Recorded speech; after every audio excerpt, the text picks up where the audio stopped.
Elon মাস্কের Tesla company সম্পর্কে আপনারা অবশ্যই অনেকে জানেন, কিন্তু আপনি কি ইলন মাস্কের স্যাটেলাইট নেটওয়ার্ক সম্পর্কে জানেন?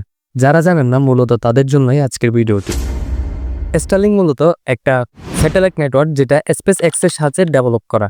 তো 2015 সালে এটি স্থাপন করা হয় এবং প্রায় 1915টা স্যাটেলাইট পৃথিবীতে ইন্টারনেট সেবা দানের জন্য পাঠানো হয়। তো এটার বিশেষত্ব হলো ইন্টারনেট বিম করে এটা পৃথিবীর এমন প্রান্তে ইন্টারনেট পৌঁছায় যেখানে এখনো ইন্টারনেটটা পৌঁছানো হয়নি। যেমন ধরেন, বান্দরবানের এমন একটি দুর্গম জায়গায় আপনি আছেন যেখানে এখনো ইন্টারনেট পৌঁছায়নি, কিন্তু আপনি চাইলেই স্টারলিংক স্যাটেলাইট ব্যবহার করে ইন্টারনেট সার্ভিসটা সেখানে বসেও নিতে পারবে।